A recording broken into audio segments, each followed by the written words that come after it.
Ce dont les vrais enfants de Dieu doivent savoir concernant la tentation et l'épreuve. L'épreuve, à la lumière, c'est l'action d'éprouver ou de tester.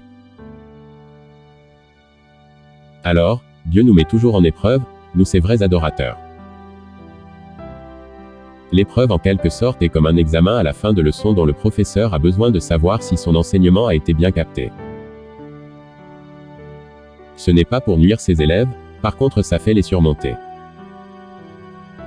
Ainsi, les élèves qui se font remarquer par de bonnes notes montent de classe et sont les plus aimés de professeurs.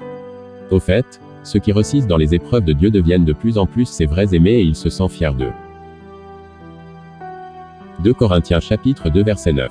Car je vous ai écrit aussi dans le but de connaître, en vous mettant à l'épreuve, si vous êtes obéissant en toutes choses. Hébreux chapitre 11 verset 17. C'est par la foi qu'Abraham offrit Isaac, lorsqu'il fut mis à l'épreuve, et qu'il offrit son fils unique, lui qui avait reçu les promesses. La tentation, c'est juste un attrait aux choses agréables.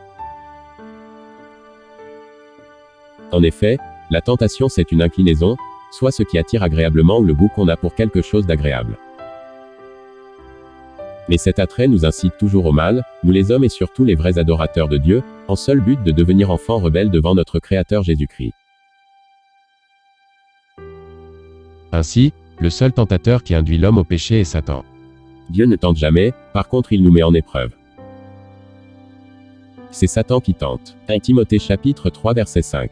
Ainsi, dans mon impatience, j'envoyais m'informer de votre foi, dans la crainte que le tentateur ne vous eût tenté, et que nous n'eussions travaillé en vain. Matthieu chapitre 4 verset 3. Le tentateur, s'étant approché, lui dit, « Si tu es fils de Dieu, ordonne que ces pierres deviennent des pains. » Soyons fermes dans la foi, nous professons en Christ. Distinguons la tentation à l'épreuve pour que nous ne soyons dans la confusion.